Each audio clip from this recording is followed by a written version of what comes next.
So swali ya kwanza nataka tu discuss, sawa? Ni issues gani kama mayouth sisi tuna face either hapa Kajiado ama cause nimesikia madama akisema kuwa sio sote tunatoka Kajiado. Is it true? So wherever you come from, what are some of the issues that tuna face?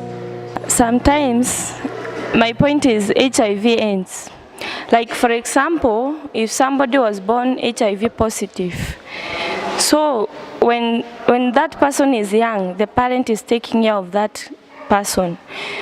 When that person, let's say she's a rende, reaches adolescence, some parents don't bother or don't care about that child. Wanaona that person is now mature to take care of his or herself. So akifika adolescence anaanza ile mambo ya kujichukia. When we were in primary school and secondary school, I used to see kunakuja these doctors wanakuja for guidance and counseling to talk to those people. But nowadays hakuna mambo kama hii. Naitwa Faith Itanet na nimetoka Kajiado County. The other issue is about FGM. In Kajiado, mainly in Kajiado County, it's a very big issue because young girls are forced to be done that, and it's not healthy on our side. Now, I agree with the issues that have been raised there, but again, as young people, we not wait for the government to do the interventions. I always tell the young people you have the solutions. If it is early marriages, the solution is amongst you. Tia, ama sivyo. We held the second annual conference on FGM. It was at Masai Mara University. And I was just happy. I was following some of the youth groups and networks that I have been working with, like during the holidays. And I would see how they would come out to say that it is their responsibility to do away with this practice. Are we together? We need to partner with the youth in trying to formulate policies that are going to affect them, more especially on health matters. But we are facing a challenge that our youths are not attending public participation forums. You realize that when we are drawing the county fiscals or during the county county fiscal strategy paper, I was accompanied by a few of the youths, and we observed that we were upping 2 to 3% attendance of youth. This really will reflect on what budget they're going to get, because they need to go to those forums, they need to put their voice forward, submit memorandum where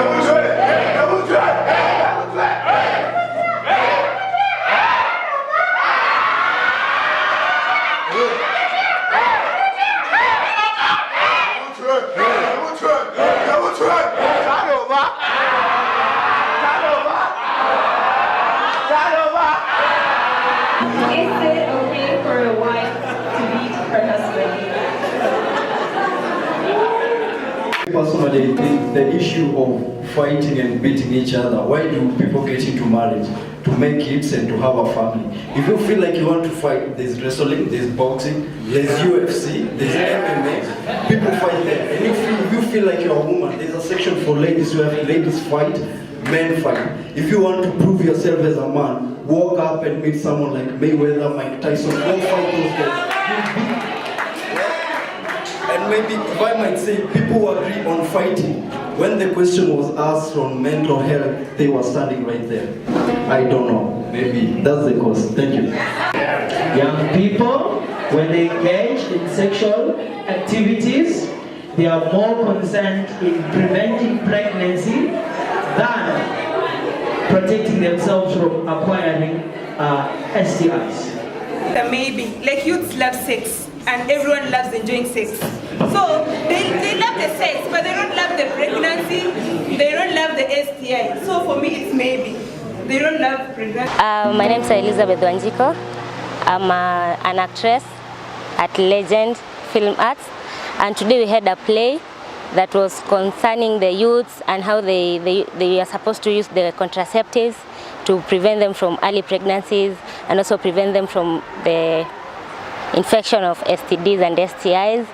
And the play was all about how the youths are negligent about the use of the contraceptives, because we find out that in the hospitals we find them contraceptives are there, but that fear, that phobia that you feel like the doctor will go telling people in public that you are sick, maybe you are pregnant, those things.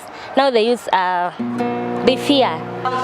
Doki, tumekuja uto advice venye maybe tunaweza taka ku have sex na tusipate ball ama tusikue wagonjwa, tunaweza fanya nini? Ngoja.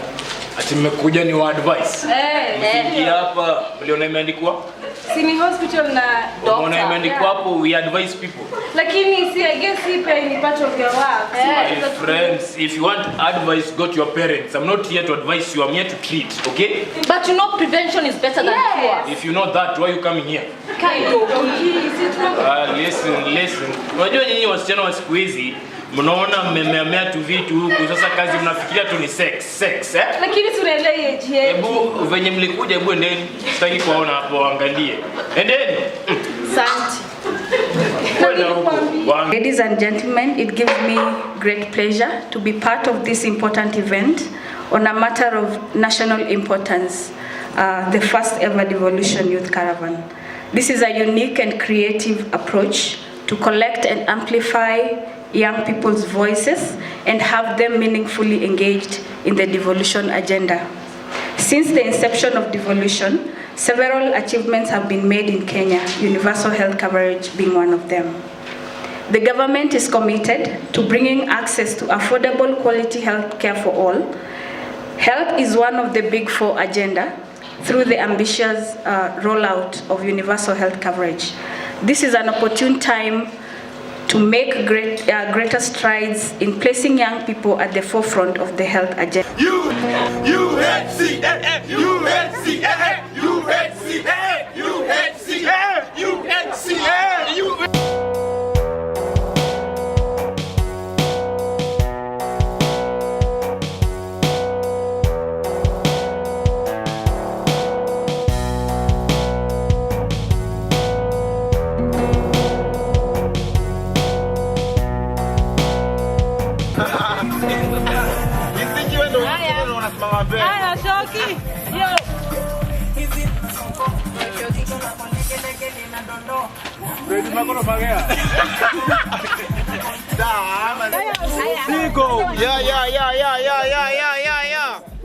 We are heading to the Devolution Conference. 6th edition of the Devolution Conference. Kirinyaga, here we come. This is the Kenya Adolescent and Youth SRHR and HIV Network.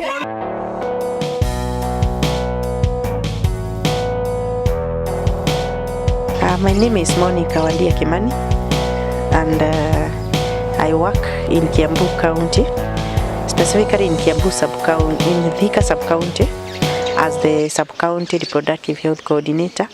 In the course of my work, especially when I was working in rural sub-county, I was able to conduct a research about teenage pregnancy in rural. And actually I found that most of the pregnancies, around 48% of all the pregnancies were actually from the teenagers. And it was maybe due to a lot of industrialization there in rural, a lot of industries.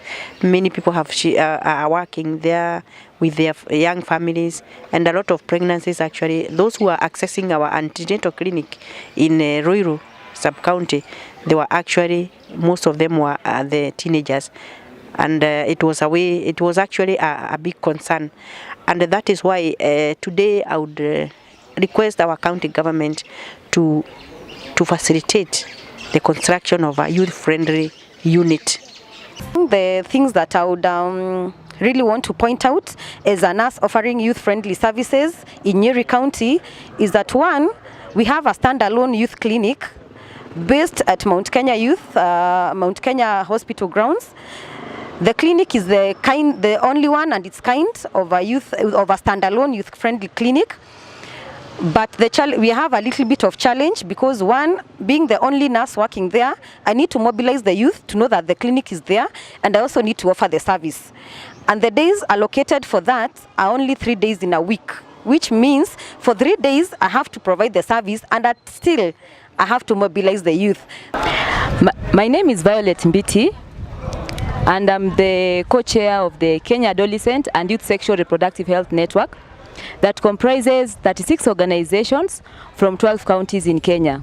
So as the Kenya Adolescent and Youth Sexual Reproductive Health Network Committee, we decided that we are going to take part in this Devolution conference, and we're also going to incorporate the youth agenda in the universal health coverage, so as to ensure that there is meaningful youth participation. Mokonyo nikiwa Machakos, serikali za kaunti zimeshauriwa kuweka mikakati ya kuwahusisha vijana katika masuala ya afya ili kukabili changamoto zinazowakumba. Violet Mbiti ni kiongozi wa msafara wa vijana wa ugatuzi. Ensure that there is youth friendly services at the health center. There is availability of family planning commodities because we find that there is high teenage pregnancy. Kauli sawa na hiyo imetolewa na spika wa bunge la vijana kaunti hii Daniel Ngao. Mambo ambayo yanayofanywa ni lazima vijana wazingatiwe, kwanza kwa sababu they are the majority na wao ndio wanajua yale ambao wanapitia. Hata hivyo, mmoja wa vijana ametoa wito kwa vijana wenzake kujitokeza kwa mikutano ya umma kutoa maoni yao. I would like to urge the youth to always take part in the public participation forums because that is where you can go and air your views so that the government can see how they can help.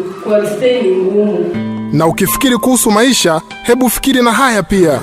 Mbio za maisha ni mbio za ajabu sana, maana anayetafuta hachoki na anayepata hachoki pia. Fikiria ni kipi kibaya kati ya kushindwa na kutojaribu. Ndiposa kundi la vijana kwa jina Kenya Adolescent and Youth Network limejitoa mhanga kuhakikisha vijana kama hawa wanapewa sikio katika jitihada za kuhakikisha mradi wa serikali wa afya kwa wote unatimia. Haya yataafikiwa kwa ushirikiano na serikali. Elizabeth Ngaini ni afisa wa afya katika kitengo cha afya ya uzazi katika kaunti ya Nairobi. Every other policy that we are trying to make strategies that addresses the youth, we want them to be included.